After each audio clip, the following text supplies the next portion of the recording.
ഇന്ന് വരെ നിങ്ങൾ കണ്ടിട്ടില്ലാത്ത ഒരു ഗെറ്റ് റെഡി വിത്ത് അസ്. ഞങ്ങൾ എന്താ കാണിച്ചതെന്ന് ഞങ്ങൾക്ക് തന്നെ വലിയ ധാരണയില്ല. എൻ്റെ പണ്ടത്തെ സാരിയിൽ നിന്നാണ് കേട്ടോ മാത്തയുടെ ഈ ഒരു ചുരിദാർ സ്റ്റിച്ച് ചെയ്തത്. എനിക്കങ്ങനെ സ്വന്തമായിട്ട് മോയ്സ്ചറൈസർ ഒന്നുമില്ല. കൊച്ചുങ്ങളുടെ മോയ്സ്ചറൈസർ ഞാൻ എടുക്കും. ഞാൻ ഈ പൗഡർ ഇടുന്ന കാണുമ്പോൾ നിങ്ങൾ വിചാരിക്കും എനിക്ക് മേക്കപ്പ് ചെയ്യാൻ അറിയില്ല എന്ന്. നിങ്ങളുടെ തോന്നൽ ശരിയാണ്. എനിക്കത് അറിയാത്തത് കൊണ്ട് മാത്രം ഞാൻ പൗഡർ ഇട്ട് അഡ്ജസ്റ്റ് ചെയ്യുകയാണ്.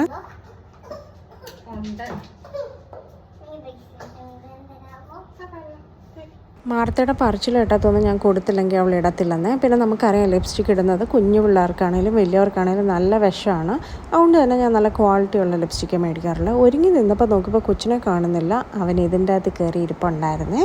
പിന്നെ ഞാൻ ദിഗംബരനാവാതിരിക്കാനായിട്ട് ഞാൻ കുറച്ച് പൗഡർ ഇട്ടു. എനിക്ക് ബ്ലഷൊക്കെ ഉണ്ട് കേട്ടോ. അത് ഇട്ട് കഴിയുമ്പോൾ എനിക്ക് തോന്നുന്നു എനിക്ക് ഇടി കിട്ടിയ പോലെ ഉണ്ടെന്ന്. വീണ്ടും ഞാൻ അത് തൂത്ത് കളയും.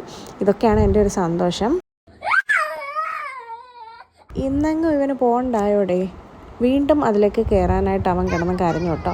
എൻ്റെ പപ്പ ഈ കല്യാണത്തിനുള്ളത് കൊണ്ട് തന്നെ ഞങ്ങൾ അവിടം വരെ സുഖമായിട്ടെത്തി. നമ്മൾ എന്തിനാണ് ശരിക്കും കല്യാണത്തിന് പോകുന്നത്? കഴിക്കാനല്ല കേട്ടോ, കല്യാണം കാണാനായിട്ടാണ് പോകുന്നത്.